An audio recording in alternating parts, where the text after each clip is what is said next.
हफ्ते आई भारी बिकवाली के बाद अब कमोडिटी बाजार की नजर इस बात पर टिकी है कि क्या चीन, चाइना के निवेशक गिरावट पर खरीदारी करते हैं या नहीं, क्योंकि आगे की दिशा काफी हद तक वहीं से तय हो। फरवरी को सोने की कीमतों में फिर से मजबूती लौटती दिखी है। रिकॉर्ड तोड़ रैली के बाद जिस तरह अचानक बिकवाली हुई थी, उसके बाद गोल्ड अब अपनी कुछ खोई हुई जमीन वापस लेता नजर आया। इससे पहले वाले सेशन में सोना करीब 5% टूट गया था।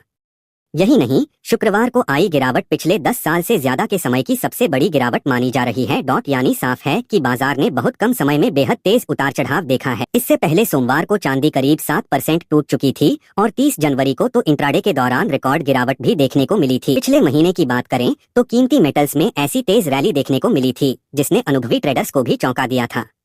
सोना और चांदी दोनों ही रिकॉर्ड स्तर पर पहुंच गए थे। ये विस्तार से पूरे मामले को जानते हैं। 2 दिन की सबसे तेज बिकवाली के बाद मंगलवार को गोल्ड और सिल्वर में जोरदार वापसी देखने को मिली। गोल्ड 2008 के बाद की सबसे बड़ी एक दिन की तेजी की ओर बढ़ता नजर आया, जबकि सिल्वर करीब 9% उछल गया। बाजार में अचानक आई यह तेजी इसलिए भी चौंकाने वाली है क्योंकि पिछले हफ्ते ही सिल्वर में रिकॉर्ड गिरावट देखी गई थी। बेशक अब जानना चाहते हैं कि आखिर ऐसा क्या बदला और क्या आने वाले महीनों में फिर नए रिकॉर्ड बन सकते हैं। कीमती मेटल्स में आई इस भारी गिरावट के बाद शंघाई फ्यूचर्स एक्सचेंज ने अपने मेंबर संस्थानों से रिस्क मैनेजमेंट मजबूत करने को कहा है। साथ ही निवेशकों को यह सलाह दी गई है कि वे भावनाओं में आकर नहीं बल्कि समझदारी से ट्रेड करें। पिछले हफ्ते ग्लोबल बाजार में स्पॉट सिल्वर की कीमत 25% से ज्यादा गिर गई। इससे पहले 2 कारोबारी सत्रों में कॉमेक्स पर सिल्वर फ्यूचर्स करीब 32.7% तक टूट चुके थे। यह गिरावट उस बेतहाशा तेजी के अचानक खत्म होने का संकेत थी जिसे आंशिक रूप से चीनी सट्टेबाजों ने हवा दी थी। चीन के रिटेल निवेशकों के बीच बेहद लोकप्रिय सिल्वर फंड में अचानक ऐसा झटका लगा जिसने पूरे कमोडिटी बाजार की हकीकत सामने रख दी। वैल्यूएशन मॉडल बदलते ही फंड की नेट एसेट वैल्यू में रिकॉर्ड 31.5% की गिरावट दर्ज हुई। जिन निवेशकों ने चांदी की तेजी में बड़ा दाव लगाया था,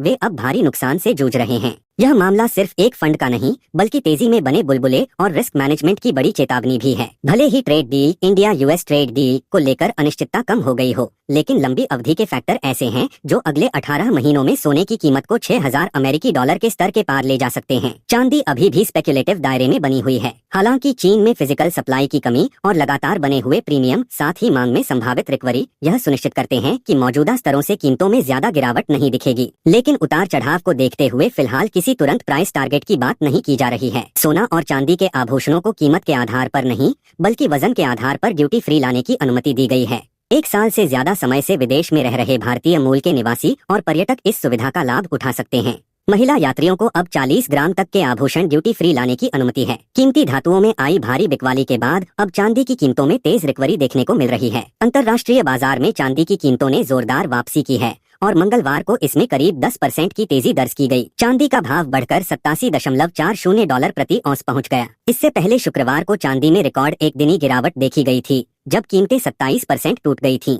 इसके बाद सोमवार को भी चांदी के भाव में करीब 6% की और गिरावट आई थी। विशेषज्ञों के मुताबिक हाल की भारी गिरावट के बाद निवेशकों की दोबारा खरीदारी से चांदी में उछाल आया है। साथ ही सोना और अन्य कीमती धातुओं में स्थिरता लौटने से भी बाजार को सहारा मिला है। हालांकि बाजार में उतार चढ़ाव अभी बना रह सकता है और निवेशकों को सतर्क रहने की सलाह दी जा रही। आज सोने की कीमतों में जोरदार तेजी देखने को मिली है। अंतर्राष्ट्रीय बाजार में सोना 5% से ज्यादा चढ़ गया है और यह नवंबर 2008 के बाद की सबसे बड़ी एक दिन की तेजी की ओर बढ़ रहा है। स्पॉट गोल्ड की कीमत 5.8% उछलकर $4935.56 प्रति औंस पहुंच गई है। वहीं अप्रैल डिलीवरी वाले अमेरिकी गोल्ड फ्यूचर्स 6.6% की तेजी के साथ $4958.50 प्रति औंस पर कारोबार कर रहे हैं। विशेषज्ञों का कहना है कि सोने में तेजी का रुझान आगे भी जारी रह सकता है। एनालिस्ट्स को उम्मीद है कि इस साल के अंत तक सोना नए रिकॉर्ड स्तर बना सकता है। वैश्विक अनिश्चितता और सुरक्षित निवेश की मांग बढ़ने से सोने को समर्थन मिल रहा है।